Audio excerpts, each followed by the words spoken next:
This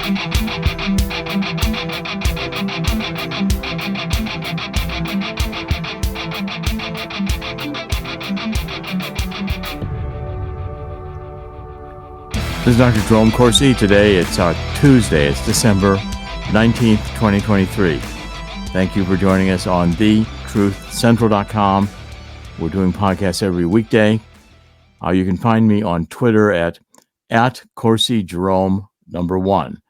It's at CorsiJerome1.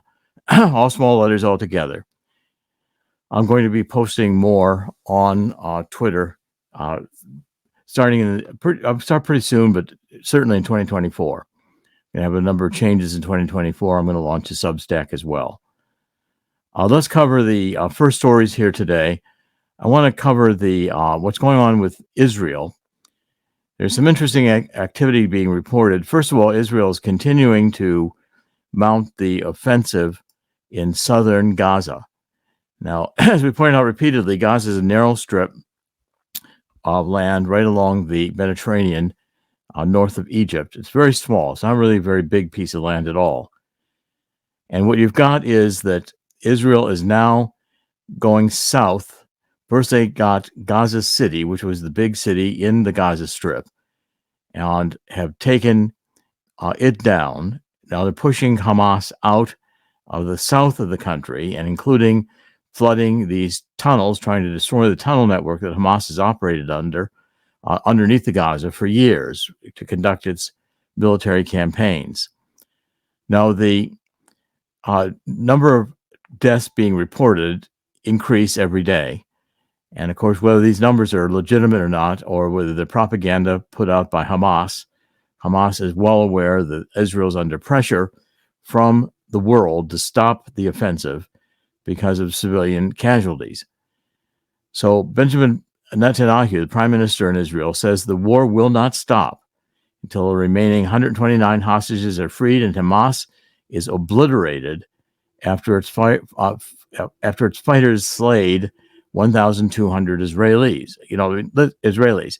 Look, the problem here is, from the point of view of domestic politics in Israel, Netanyahu is going to be determined to destroy Hamas in Gaza.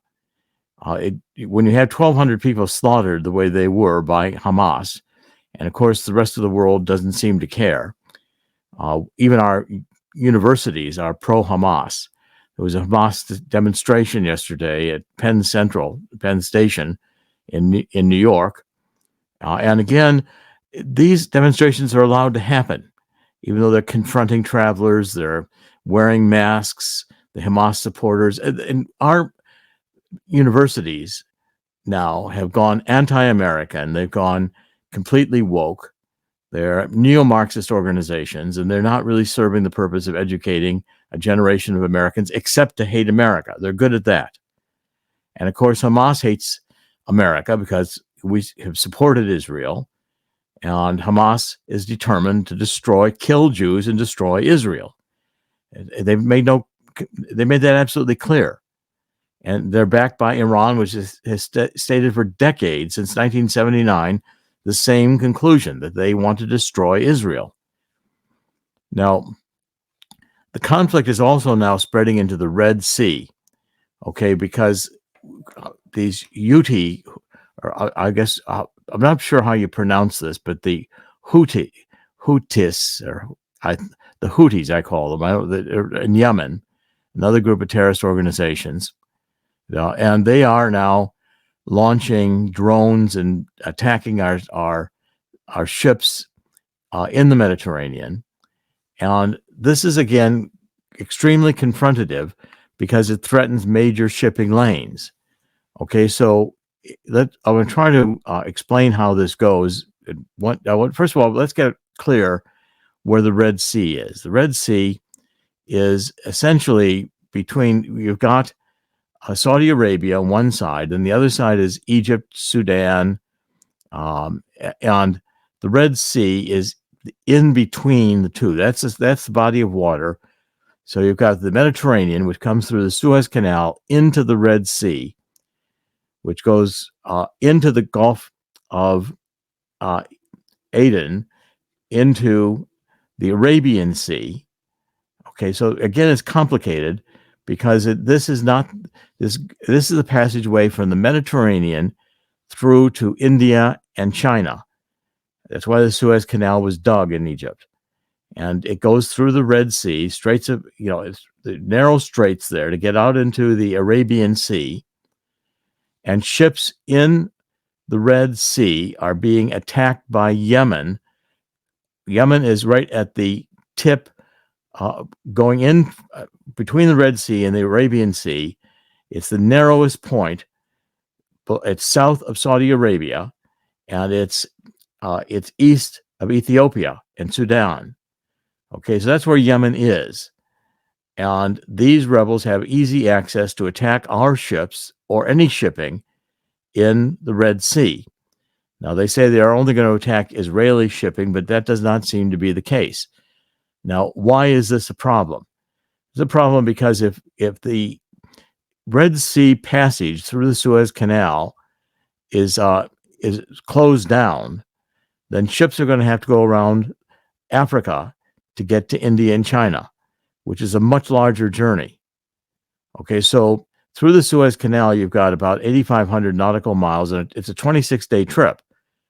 Now, if you have to go around the Horn of Africa, you're going to make that trip much, much larger, but longer and more difficult. So you've got these Hamas fighters. They're now operating in what remains of these tunnel networks. They're waging guerrilla-style war against the Israeli forces. The Israeli Defense Forces, the IDF, is continuing its operation against the Hamas infrastructure, including destroying these tunnels. At the same time, the violence is increasing by these attacks from Yemen on shipping going through the Red Sea. And there's increasing pressure being applied by Israel to push back, saying that Hamas is using citizens as shields, hospitals as shields, in order to increase the number of civilian casualties and to build the narrative that Israel is waging a genocidal war against Hamas or against the Muslims or against whatever. I mean, the United Nations and the world community is unfortunately supporting Hamas, as are our universities. And again, it's the anti-American feeling that we are inculcating here in America on our own youth. So UN officials say, here's this is James Elder, spokesman for the UN Children's Agency, UNICEF. He said, I'm furious that children who are recovering from amputations in hospitals are then killed in those hospitals. Okay, so they're really ramping up the civilian casualties that are being incurred in the Gaza as Israel continues to move south. And the Palestinians have been tremendously good at manipulating world opinion in their favor. It's insanity to me that the world again is ramping up anti-Semitism. This has been a disease of the human condition from day one. From the anti-Semitism is a recurring theme that occurs throughout history. It wasn't just Hitler. It was before then as well. The Jews were thrown out of Portugal. The Jews have been persecuted since Abraham. It goes back to a historical enmity, which is biblically based between the two sons of Abraham, one of whom produced the Middle East. They both produced the Middle East, but one produced what is now the Muslims, and the other produced the Jews. And the two of them have been at each other's throats since Abraham.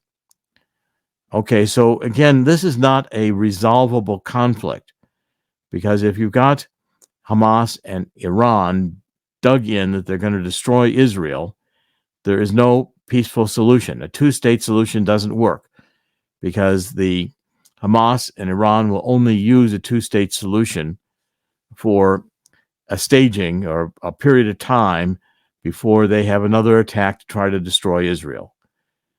These are the realities. And for decades, since the State of Israel was created in 1948, by a decision by Harry Truman to allow the partition of Palestine, which created out enough territory to give the Jews control of that territory to create the state of Israel. And from that moment, that night, Ben-Gurion, who was the head of Israel in 1948, went to bed, and he was woken up in the middle of the night and said that Egypt had already attacked Israel because the state of Israel had been created. So we had a war with Egypt and Israel from the first day that Israel was created. Now, we've had accommodation between Egypt and Israel, and the Saudis have accommodated largely with Israel. I think there's a move in the Middle East from the intelligence states to realize that this conflict has got to come to an end. There's no solution here. The attempt to destroy Israel's got to be abandoned. The state of Israel exists. It's a Jewish state, and that's what the Muslims hate. It's the radical Muslims. Not all Muslims are insane. Hamas is radical, and it is a dangerous organization.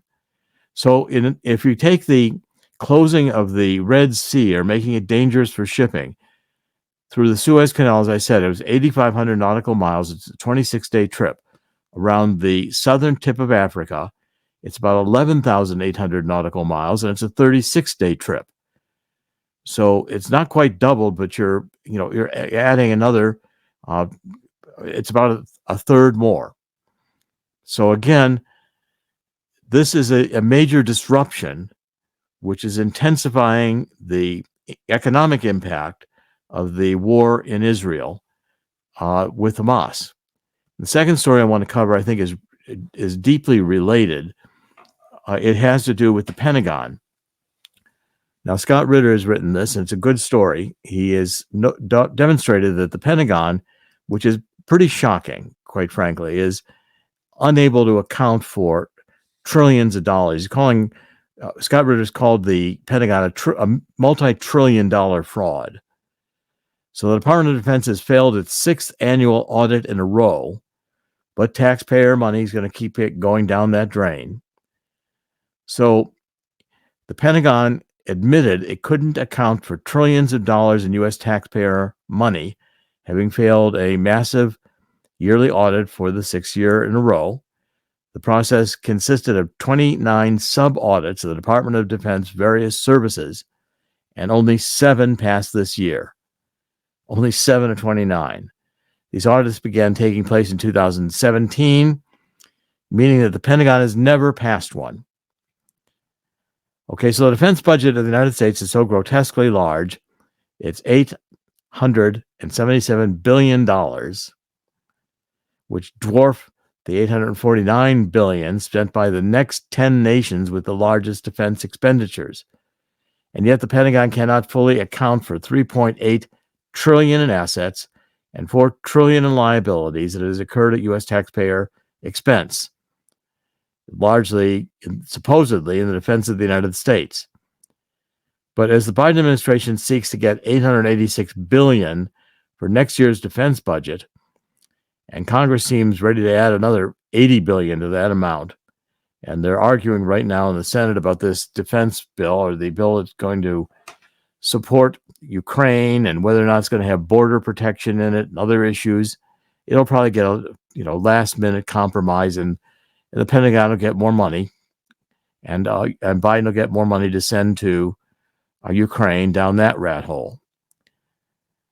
Okay, so despite spending $2.3 trillion on a 2-decade military misadventure in Afghanistan, we got to see Biden abandon all this equipment in a horrible retreat, where we just pulled out of Afghanistan in August 2021. So likewise, a $758 billion investment in the 2003 invasion and subsequent decade-long occupation of Iraq went south when the U.S. was compelled to withdraw in 2011, only to return in 2014 for another decade of chasing down ISIS. And, these numbers are so staggering. And you say, what have we accomplished? Well, again, the American people have got to realize that our military has been incapable of fighting and winning a war against any of the major opponents we've fought against. You still have radical Islam in the Middle East. What do? We just delayed another 9/11, or we just held it in check for a while. You've got Al-Qaeda, ISIS, the Taliban. They're all still in operation in one way or another. Hamas, Hezbollah. So how is our military going to be able to defeat China or Russia, let alone North Korea, or engage in any? Our military is preoccupied with making sure transgenders get their sex change operations. Our military could run probably better a gay parade down Fifth Avenue than it could fight a war. Starting with Obama, we started getting out of the military anyone who was a real fighter. And this new generation of generals are a bunch of woke, not military oriented, forcing vaccine mandates on troops and every other leftist agenda that comes down the pike. This is a failed system.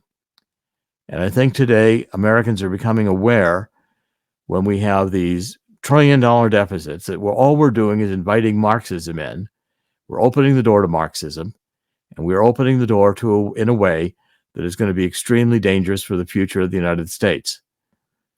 Okay, so my only hope here is that when the American people realize how insane this woke agenda is, we realize we do not have a Department of Justice that's prosecuting criminals. They're going after Catholics who like the Latin Mass. They're going after white supremacists on the basis that anybody white is a white supremacist. We've got the NSA with expanded FISA powers, able to survey, wiretap, put surveillance on average Americans. I'm sure I was under FISA surveillance when I was under the Mueller examination for Russian collusion. They thought I had tie to Julian Assange. I did not. They threatened to indict me for lying. I refused to take their plea deal, and they did not indict me. We have a fraudulent government. The government's the criminals. We've got a Justice Department that's not interested in stopping the obvious corruption with Obama. You've got to think the reason is because the Justice Department is protecting the corruption, because powers that be want the money laundering left in place in order to benefit from it personally. That's what Obama allowed Hillary to do when she was Secretary of State. She started this nonsense with Ukraine by taking money from Pinochet, a Ukrainian oligarch who wanted to fund the Clinton Foundation, which was allowed to keep running while Hillary, Secretary of State, Bill ran, or whoever ran for Bill, the Clinton Foundation. They held these big meetings in New York. They raised billions of dollars from oligarchs all over the country, while Hillary had a private email service and in her possession, when she was supposed to use only the government's classified system for State Department business. And Huma Abedin, her assistant, was putting Hillary's classified messages on her Yahoo account, where they could be read by anybody who had her username and password. It was a complete security breach, and nothing happened because, of course, it was Hillary Clinton, and Obama said to Hillary, you can have the Clinton Foundation, go steal all the money you want. And Biden, yes, I know you're vice president. Well, why don't you go to Ukraine and China and steal all the money you want with your son, Hunter? By the way, make sure you put it on the laptop. So when the American public sees that laptop, you'll know the Justice Department was letting you get away with this without repercussions because you're Joe Biden. Okay, now we're going down the path of becoming a banana republic. Chris, you want to comment on these two stories? It used to be we made fun of the Soviet Union for surveilling their citizens and using the government against people and things like that. Now we've become more like them. We're operating like as a failed state. Yes, we're operating as a state where corruption is tolerated, and yet dedication to God is not permitted. So you have compliance. It's about compliance. It's not about it's about compliance through manipulation, and if that doesn't work, you do it through force. Well, what we're going to see here, another story I was reading this morning, trying to prepare for today, was how the stock market is wildly overvalued. I mean, with 37,000 points with the Dow Jones Industrial Average. I mean, I can remember when it was 400 or 500 points under Nixon. But then again, Nixon took us off the gold standard. And so the dollar has diminished massively since then. So if we take a look at the price of gold today, let me just see what the price of gold is today. Sure. And I'm going to interject. If you remember, we had a really rough economy during the Obama-Biden era, but every time they used the strategy of quantitative easing, it lowered the value of the dollar and made the Dow Jones look much better. What people most of America doesn't realize the Dow Jones is not representative of the entire market anyway. If you're not performing well enough to keep up with the numbers, you're kicked off. So it's no indication of the economy. It's just it's basically the top 30 stocks in a collective group's opinion. And hopefully they look good every couple of weeks. So the powers that be can actually pat themselves on the back over it. If you want a real look at the economy, look at the S&P 500 or the Russell 2000. And even today, those are overinflated thanks to the low value of the dollar. And again, that's thanks to loads of quantitative easing. Well, and also they're just printing money, which they're going to continue to do to keep liquidity going. Just print money and buy our own debt, which is what quantitative easing is about. Right. By the way, gold right now is trading at $2,045 an ounce. Gold is, I think, broken the $2,000 an ounce barrier. You know, when you do this technical analysis of stocks, you've got a trading range. And there's usually an upper limit and a lower limit. The upper limit for gold has been $2,000. Every time it gets close to $2,000, it falls back. Now, this is the second week in a row gold is trading over $2,000 an ounce. Today, it's more than yesterday. Okay, so what I've been saying, I think it's going to be 2024. They're going to try to keep everything going. But if you really want to understand it, this book, How the Coming Global Crash will Create an Historic Gold Rush. Okay, that's Dean Heskin and I wrote this. Dean Heskin is the head of Swiss America. I've worked with him for years. You get a free copy of this book about how we're going to have now a gold rush. Gold's going to tremendously increase in value because it has done this every time we've had this kind of an economic crisis. To get a free copy of the book, call toll free. Write this number down, 1-800-519-6268. I'm going to repeat that, 1-800-519-6268. And Chris will show you on the homepage, the truthcentral.com homepage, if you click on our sponsors, you click down Swiss America, you'll get this form where you can still get the Walking Liberty $50 offer. These are $50 that have a very high percentage of silver. And it's a one-time offer for new customers. I have some of them here. I'll show them in the next show. But these $50 are valuable because of the silver content. And you can buy them at virtually the price that they are currently going for in silver. With silver appreciating, at least here you'll have some silver that will increase in value while your dollars are losing money. There's also on the homepage, the Walking Liberty $50. You can access it through one of the banners on the homepage, or you can go to sponsors. We're revamping the homepage, and we'll have a lot more transactional activity on it. I will begin in 2024 selling my stock of authors' copies. I'm going to sell signed authors' copies books.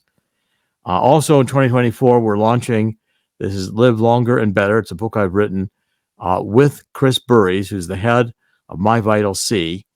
And this is on My Vital C, which is a miracle molecule. I'm going to be doing much more on this next year. And it increases longevity. It's only been discovered within the past 40 years. Carbon 60. It's a carbon.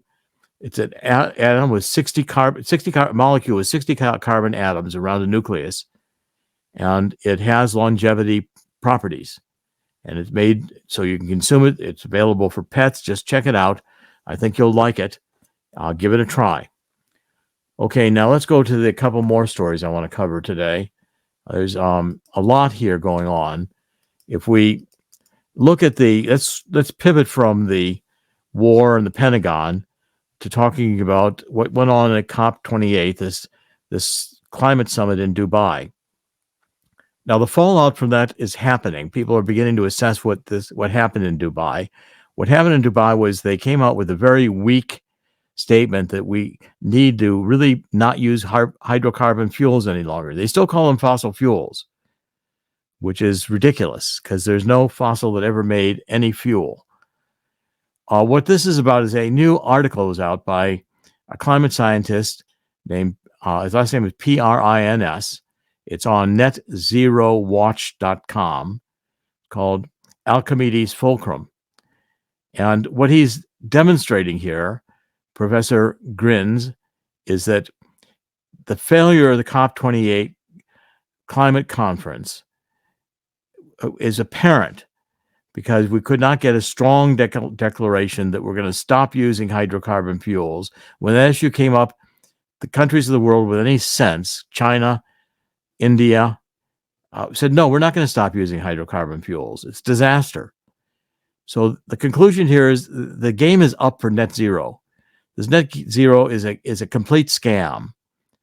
The idea that we have to be no more than 1.5 degrees above the Earth's temperature on the pre-industrial era before we started using hydrocarbon fuels, because that was the normal temperature of Earth, and we've accelerated it because hydrocarbon fuels release carbon dioxide, which causes a global warming agent, and so therefore we're heating up the Earth, and we got the Earth burning.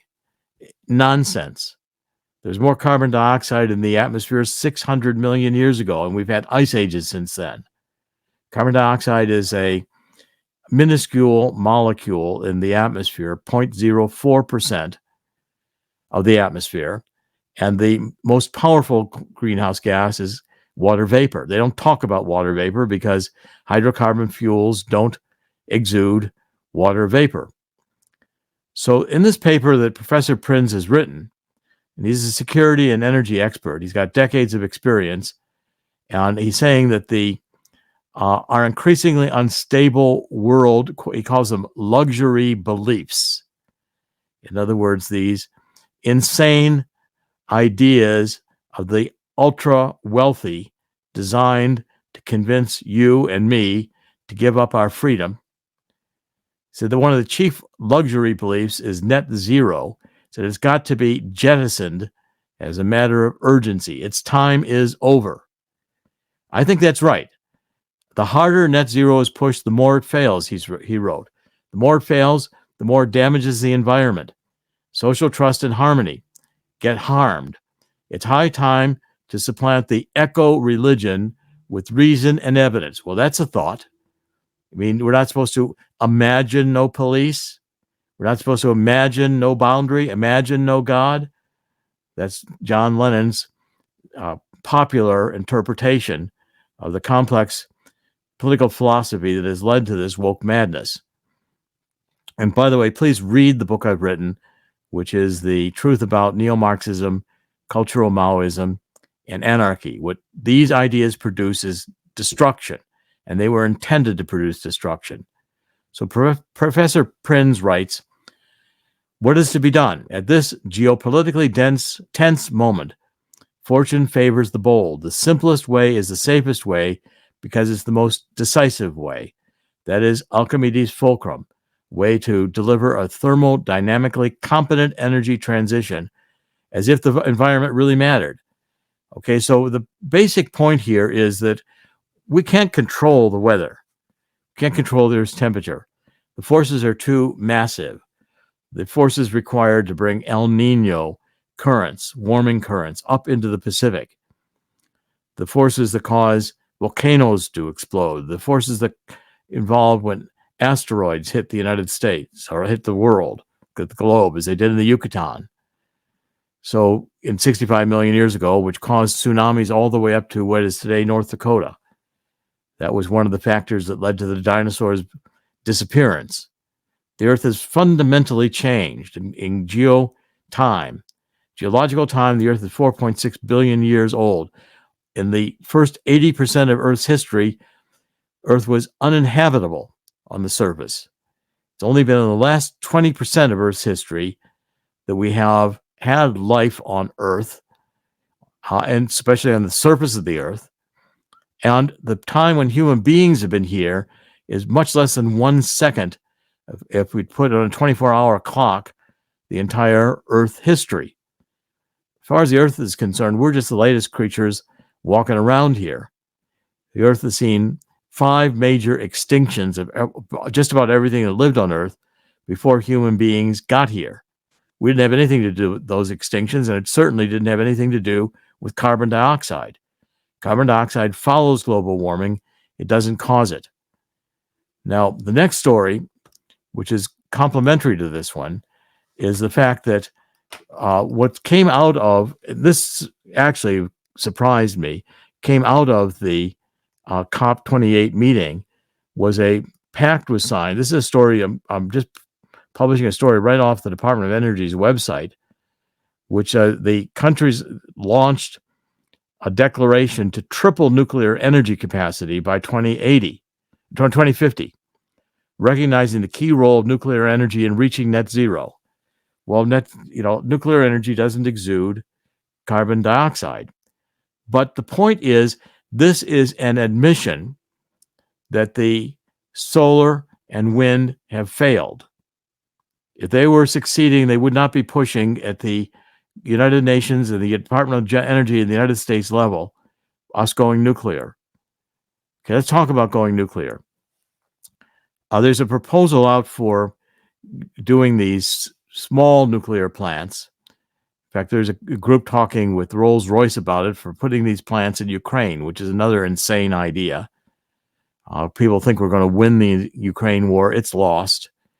From the beginning, Russia was determined to take over the eastern part of Ukraine, and they did, and the southern part of Ukraine on the Black Sea. Russia wants access to the Black Sea through to the Atlantic, and also wants access through Finland to the Baltic Sea to the Atlantic. Of course, NATO wants to call the Baltic Sea the NATO lake, surrounding it with NATO countries, bringing Finland into the NATO and wanting to bring Ukraine into the NATO. Only Orban in Hungary is blocking that for now. The movement of NATO to the border of Russia, these mad, woke idiots, in other words, the Democratic Party, want war. And they're producing war. We've got war in Ukraine. Hillary Clinton, the State Department, Soros engineered this by getting rid of Yanukovych and the Maidan rebellion in 2014 in Ukraine. Russia was perfectly happy to let things alone until our State Department, and look, this was obvious in the impeachment hearing from Donald Trump, when all these State Department officials came in and they said, well, Donald Trump wasn't following our policy. Our policy was to bring NATO into Ukraine into NATO. Well, Donald Trump knew better than that. Of course, he wasn't following their policy. Donald Trump's problem was he didn't fire or close down the State Department. Move it to Yuma, Arizona. See how many of these Georgetown coffee shop State Department people want to go there.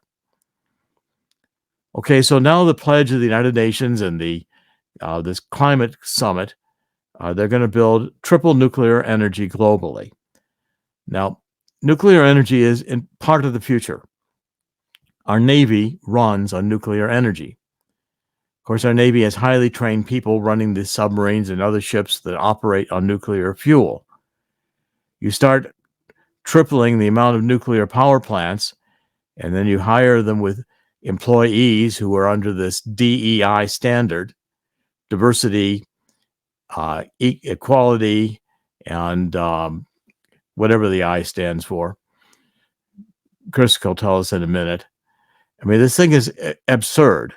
So we're going to run a nuclear power plant. Now, how many black people do we need? How many red people do we need? How many yellow people do we need? How many color we can't determine do we need? And we certainly don't need any white people in here. Oh, what are you, the Boston mayor? Yeah, really. I mean, we're going to hold a Chinese only, yellow people only celebration. It was no whites allowed. So it was people of color. People of color. That's right. People of color. But it all depends because White's Asians not a aren't color. White's not a color anymore, right? well, Asians aren't necessarily counted among those people of color sometimes either, depending on who is counting. You know, so Okay, and so what's this DEI? What are oh, these? diversity, equity, and inclusion, which Oh, has inclusion, nothing to do with quality. So, inclusion, or and competence, or competence. right, we were talking about this off air. It's amazing. I understand if a nuclear facility could run nicely and would have highly qualified people there, I would feel a little bit safer. But think about this: because of the quota system, the silent quota system, the DEI initiative. Sorry, I'm not calling it that. It's called the DEI industry because it makes, or at least it kind of funnels so much money into and out of institutions. That's another story there. But imagine the diversity, equity, and inclusion police making sure you hire certain less qualified people because you check a few boxes, and all of a sudden you can't vet certain people. It's a long. It gets worse, and we're not going to be very secure. That's just basically what's going to happen. I mean, look at what happened to colleges today. Look at what happens to some businesses today because they're forced to hire lower quality employees or lower quality executives. Well, it's I see Tennessee is suing whether it's BlackRock or someone for the ESG as being fraudulent Right. and being, the ESG, of course, is what is that one? That's what do the ESG stand? It's all these initials are getting hard to remember. I mean, it's all nonsense. They sound good. It's pretty candy. So, environment, social governance. I think so. Environmental social governance, yes, or the green quota. I mean, these guys, the woke left, the neo-Marxists are very good at making up, acronyms and new terms and new ideology. So now we have gender instead of sex. Okay. Here are the two poster children. I believe are I always forget her name. The trans who is the assistant health commissioner or the health assistant health secretary. I can picture what she looks like. I don't care if she's a trans. The problem is because she's a DEI, she's morbidly obese, and we have to look that over. That a morbidly obese human being is the second in command as far as health policy is concerned. Okay. Then there's the other guy, Sam Brinton is his name. The transportation. He's a by administration energy department official. He's one of those guys who dresses like a woman. I don't know if he's trans. I don't know what it is. All right, fine. But he was a thief. A thief. I mean, I know. How about the having sex in the Senate room and homosexual sex and right? The equality is eschewed for DEI, and this is what happens when you allow this sort of thing to work. Some of these people, I believe, shouldn't even have jobs if it wouldn't even have these jobs if it wasn't for these quotas. Well, by the way, the IDF has begun to release some of the pictures of these tunnels, and they're massive. The tunnel has branches and junctions, plumbing, electricity, communication lines. They're evidently a map has now been obtained to the tunnel system. Blast doors to prevent the Israeli troops from entering. Mm. So it's 2.5 miles of tunnel, and they are basically an underground entry into Israel for Hamas terrorists.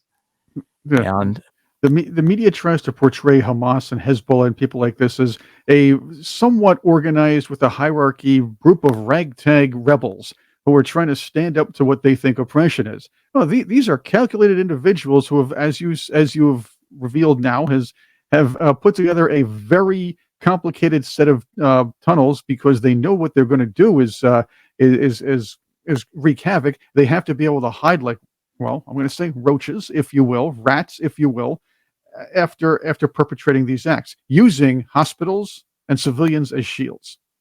So I want to read a paragraph here from this is in commentary. It's called, How Hamas Turned Gazans' Dreams into a Nightmare by Seth Bandel. And he writes, in 1999, President Bill Clinton was present for the grand opening of Gaza's first international airport in half a century, and the first ever under Palestinian control. For 2 years, it served passenger flights and cargo routes. Then came the terror war of the Intifada, and Israel shut down its use. Talks to reopen it continued as the 2005 Israeli disengagement from Gaza approached. The airport would be the gateway to a new Gaza, one free of Israeli occupation, and thus the last roadblock to trade and resort-fueled economic boom, or so the Palestinians thought. Hatim Abu El-Tayef, I'm not sure I'm pronouncing that name correctly either, at a time a planner of this Khan Yunis, one of the larger cities in the south of the Gaza, showed the Baltimore Sun his blueprint plans for, quote, turning the prime piece of Mediterranean real estate left by the settlers into sites for a national park, a technical college, a home for high-tech industries, plus an historical museum, bungalows with an ocean view, and seaside resort where Palestinians and international tourists could windsurf, fish, and sail.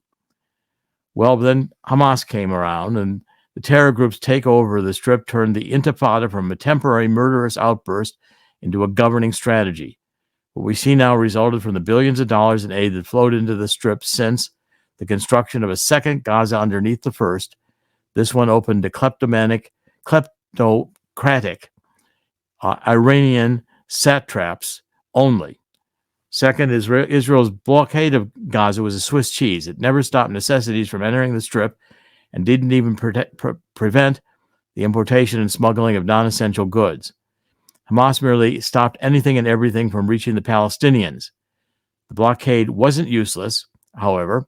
It slowed Hamas's ability to construct a region-destroying terror infrastructure. The tunnel system revealed yesterday was clearly meant for a vehicle-dependent invasion resembling the October 7th massacre. The only thing lifting the blockade would have accomplished is to enable more death and destruction in the same time frame.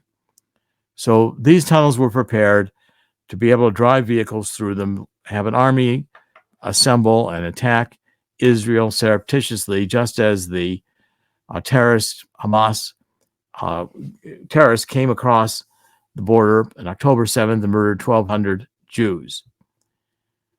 These are the realities that are behind the UN propaganda, the globalist claptrap. And I think when Americans open their eyes, that's what I'm calling the 3 books I'm writing here, the truth, they're all the truth about. First was the truth about energy, global warming, and climate change. The second is the truth about Neo-Marxism, cultural Maoism, and anarchy. First said they lie, that globalists lie. Climate change is not happening because of hydrocarbon fuels. They're not even fossil fuels. That's another lie.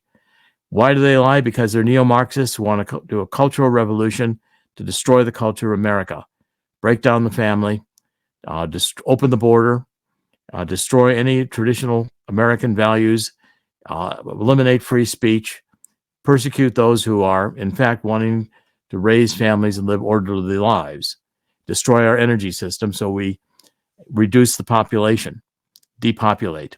These people are murderers at heart. Third book is going to be about transhumanism, artificial intelligence, and perpetual life extension. These few oligarchs, Bill Gateses of the world, think they can live forever, and this would be a very good place, Earth, to inhabit, except for the people. Once we get rid of the people, it'll be fine. So thinks Bill Gates, who does not include himself among those that need to be dispensed with. Okay, so Chris, any last thoughts before we wrap up today? They do lie. And I was watching Ben Carson talk yesterday at the America Fest, the Turning Point USA America Fest. And he was, he was saying something we've all been discussing, we've all been thinking, but he put it in I'll say nicer words than a lot of people. That guy can do that. He's a gracious fellow. He was talking about how Americans have been dumbed down. And again, it's a constant theme from us and, of course, other places here and there. But he was going on about how important it was for America to dumb down its population so it can fall for such manipulation. It's when you have easy access of information on the internet, where you can actually formulate your own opinions by getting various sources instead of government-sponsored or corporate-sponsored sources. You can you're able to find more things out. On the other hand, if you're dumbed down, you're able to kind of, or the government, or let's just say the powerful, can keep slamming in your head that the other people are perpetrating conspiracy theories. They're lying. They're right-wing Nazis, which again is an oxymoron, if you know what the Nazis are. Look, the Pope now has just set the norms for the clergy, Catholic clergy, to bless homosexual couples. So there we have it. The gay agenda now has reached the Vatican, and the Pope is about ready, seemingly, to approve same-sex marriages. And again, this is all architected. The desire to sell homosexuality and lesbianism as these two people just love each other. Why can't we let them be happy? And so, as we abandon this is going to be looked at in history. I'm going to wrap it up today. This is going to be looked at as a period of insanity, of disinformation, of when we get all these massive powers of government that the technology provides. What happens? Satan takes control and figures out ways to use these to repress human freedoms, kill people, propagate ideas that are intentionally suicidal. We exhale carbon dioxide, so I'm sure the Bill Gateses of the world would say that the majority of us should do everybody a favor and just commit suicide, because we are the cause of global warming. This is the Anthropocene. That means we are the cause of our own destruction. Anthropos means human beings. They declared a new era, the Anthropocene, in which human beings are the blight on the earth and we are going to cause our own destruction. These are insane ideas, and they are designed to be destructive. They are malware for the brain. And once you begin thinking along these lines, your computer's so messed up, you better get a new one. Okay, so in the end, God always wins. God will win here too.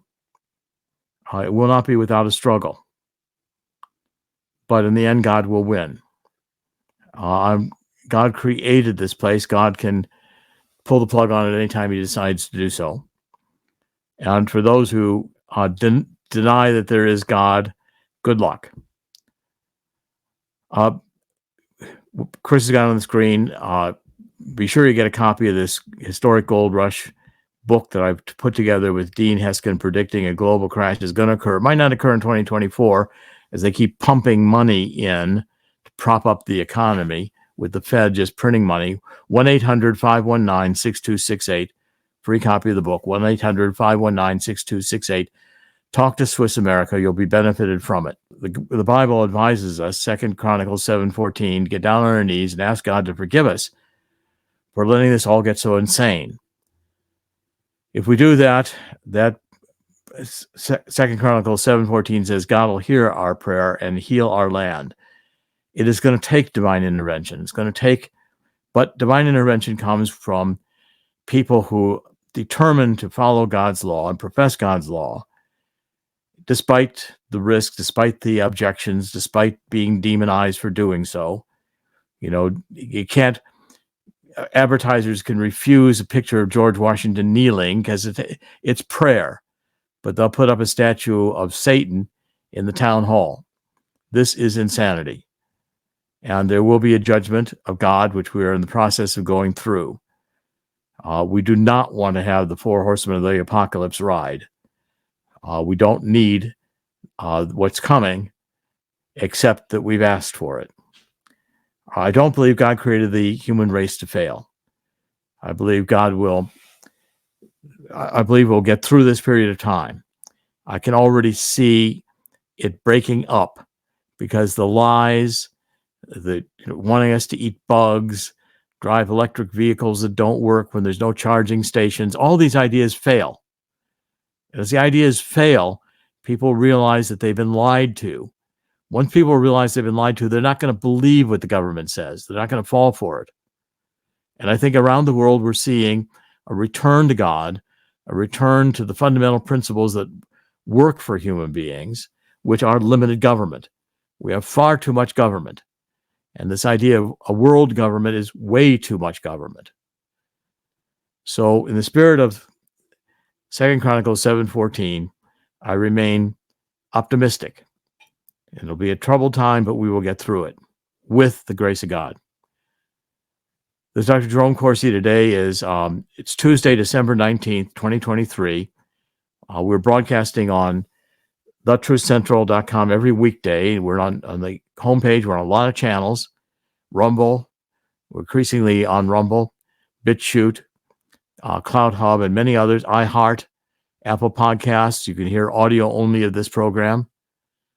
And we encourage you to look at these alternative channels. We also broadcasted on X, formerly Twitter. And we're doing interesting stories every day, and we've got some fundamental themes here. You'll see I'm going to start a course here, which is reading my books. It'll be an online university. We have an article on the homepage about it. We'll be starting it fairly soon. And I'll be discussing my books and explaining how high-impact books can be written, what it takes to write high-impact books. This is Dr. Jerome Corsi. Thank you for joining us. We'll be back tomorrow. God bless.